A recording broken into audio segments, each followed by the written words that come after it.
Hello everybody and welcome to the final review vlog for the show. And I have titled this that it's a vlog for the chairman election arc, and I hope I remember to put in it that it's also the vlog for the whole series, just the final vlog, because jeez, I don't know how I'm gonna even summarize this whole show. Like, it's going to be kind of impossible. So I'll just go over my nitpicks, but first off, let's talk about that last arc, because I found it to be a really it's a really nice way to cap off the whole show and just end the anime on a very high, happy note with just no bad messages whatsoever. Like, it actually is really, it's a really freaking good ending, I feel, because it not only caps off a lot of the story parts, but it also like promises something for the future to come, which, yeah, it's like, it gives hope, but it gives finality. Like, it's a good arc. I really do like this as an ending arc, and it's good stopping off point. However, like, I'm still not getting off the train. Like, I'm gonna still read the manga whenever it comes out, but that's besides the point. So, yeah. Um, I do have some random thoughts about the arc, however, like the introduction of Aluka. I don't think that was completely random, as she was actually introduced earlier in that picture, if I remember correctly. So it's completely fine by me. However, she does appear to be a bit convenient. Like she is certainly like she certainly is very convenient, but I do like that her power is not completely like unbalanced, and that it can just do whatever, and the fact that even though Killua can make demands and request anything from Aluka, it apparently has some limitations. Like, at the very least, it will make Aluka fall asleep, most likely. Maybe, I'm not exactly sure, but they'll probably expand upon that. And then besides, there's the point that he most likely doesn't want to abuse that power, because it's not exactly humane. But I do like that they like at the same time, Aluka appears to be convenient, but I absolutely adore her. And I like that they gave this like two characters in one, and that they are both family to Killua, and that he knows that they are different people, even though rest of the Zoldyck family doesn't exactly know that. It creates an interesting dynamic, and I just generally adore Aluka, and I do adore Nanika as well. So yeah, I just like those two, even though they are convenient. Now I like that they quickly restored Gon to health, even though it took like 10 episodes or so, whatever. It took some time and it took some effort, and it definitely, like, they literally needed a miracle to heal him, which is fine by me. Now he's healed up, and it certainly has left a mental scar on him, even though that's not yet been shown. But it would be really kind of downer to portray the main character as having PTSD from that. So I think that it has most likely left a mental scar on him, because that would make sense. Whatever. It's still, I don't mind that Gon get back to health, and really surprisingly quickly as well, because we got to see more of Killua solo, and we got to see Killua's determination. Now, about the finality of this arc, it really does give, for our four main characters, two of them actually kind of reach like a final point now, with Gon meeting Ging. Now I do wonder how exactly is the story gonna go forward, because Gon has no motivation now. Like, he has now met Ging. What's gonna happen? How is what's like? Life needs to go on, so how is it going to continue? Now, Killua, on the other hand, has found just a motivation to live, whereas previously he wanted to be with Gon because Gon was just exuding light and was just an anomaly of a character, and that certainly drove Killua towards him, and I like that was the reason that Killua actually wanted to be with Gon, besides just being friendly. And now Killua has actually found a reason to define himself, and like he has found a reason to live, which is to protect Nanika and Aluka. And that's a fine enough, like, I like that motivation, and that's certainly, like, even though that gives that gives his arc a point of finality, and it certainly reaches a conclusion, it by no means means that that's over, like, it, more than anything, it's the promise of a new beginning, since now they will be traveling with Aluka, or at least Killua will be traveling with Aluka. Now I feel really sad for Kurapika, because we really haven't focused on him at all. He has certainly made progress, and like he has been diligently working at gathering the eyes of Kurta. And yeah, that's admirable. He has done things, so... But he hasn't exactly been part. Like, whereas Gon and Killua find strength in each other, and they complement each other, and they both keep each other away from the darkness or evils of the world and just becoming completely corrupt with power or something silly like that. Kurapika has just completely embraced darkness that was like a kind of portrait when we were shown him sitting there staring at those Kurta eyes. So, or the eyes of the Kurta set. So, I want to see more of him, because I really, in the beginning, I really did like him, because he really did look like, I just really liked him, because he's, in my mind, he's a better version of Sasuke. Yeah.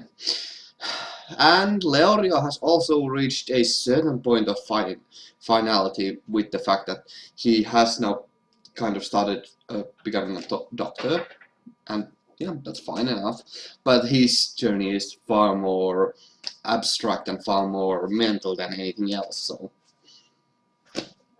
whatever. I would love to see him fight, but even though it's a battle shonen battle series, it doesn't focus on battles that much, which is completely fine by me. So yeah.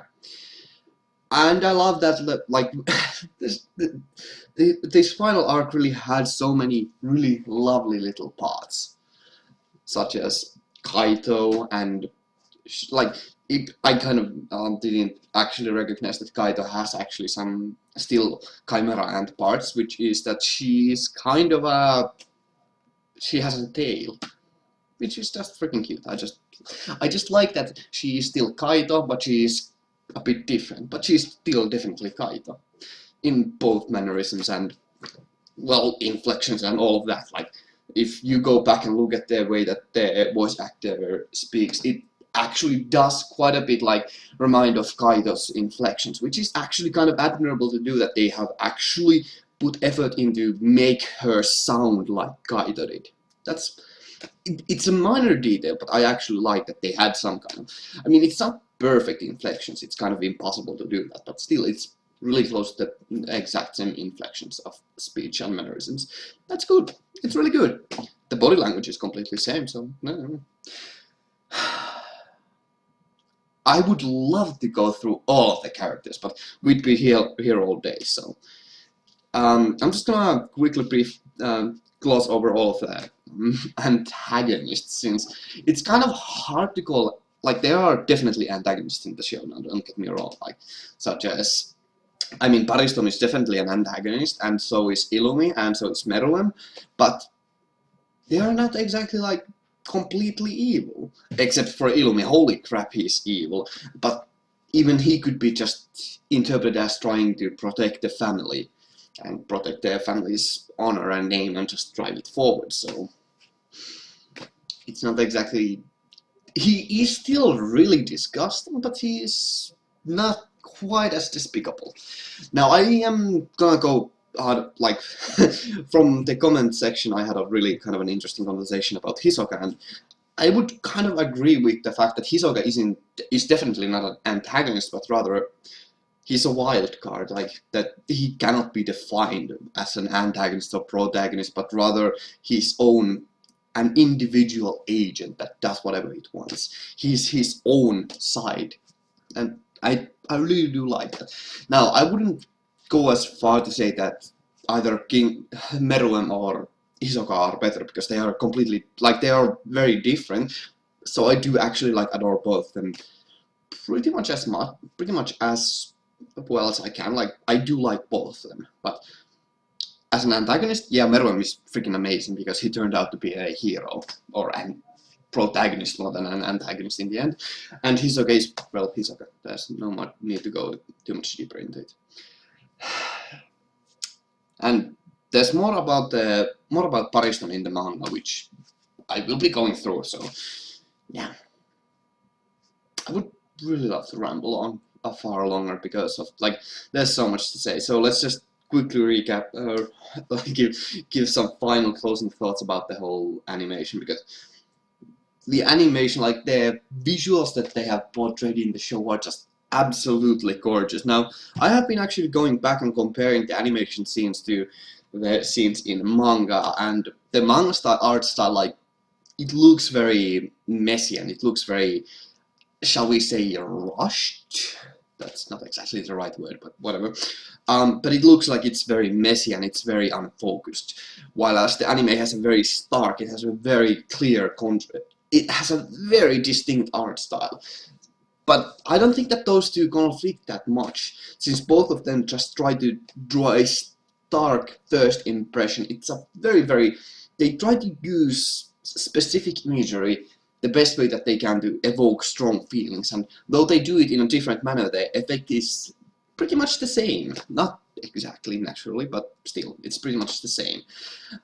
And I do absolutely adore the animation, because holy crap, it's amazing. The director knew exactly what to do with the colors and the lighting and shading and all of that. Like, it's a superb animation quality. Now, sound design wise, it's definitely good, and I have very little to even nitpick about it. They do repeat some background music, which is understandable. They do repeat some sound effects, which is understandable. They do repeat some like, quite a lot of the voices, but that's like, they have to. It's a long show. It's a really long show, and they just couldn't actually create unique sounds for every single occasion. So that's not even a nitpick, because that's just an observation. It can't be even taken like that much against them. Oh my goodness, I would have to recap the story, but there's just like, I'm just gonna say that I do love the story, because it's freaking amazing. The Chimera and Arc was truly my mind and masterpiece. Like, it just blew my mind away with, like, the amount of detail and depth it could have, with starting with a very simple premise, or surprisingly simple premise, whatever. And I do like that it had such a very clear focus on the duality and the differences and the animalistic nature of human. Like, the differences between humans and ants, as well as the similarities of both of them being kind of animalistic. And that's just very good, like, an interesting perspective to think about, so I do like it. However, I have a minor nitpick about how the arcs are connected, since most of the arcs don't exactly flow into one another very fluently, but rather they seem to use a lot of coincidences and contrivances to connect the plot to one another. Now, this isn't so much as a problem in, like, say, this isn't really that huge of a problem in the difference, like, from the Greed Island arc to Chimera Ant arc, and from Chimera Ant arc to the final arc. Though, like, those three, they connect pretty cool. But in the early parts of the show, there definitely was some kind of coincidences that had to line up perfectly. That's not to say that it's bad, but that could be said as a bad part. But I choose to actually I would say that goes more to say how life can be a collection of coincidences. And in just such a way, I don't actually mind it that much, since it isn't the connecting parts, but rather the arcs themselves that are the beauty. Now, to try to let's get this under 15 minutes. So, I love the show. In my mind, it's not a flawless masterpiece, but it is most certainly my favorite anime ever. Thank you all very much for watching. I hope to see you in the future. Have a great day. Stay awesome. Ganmu. out. Thanks for watching.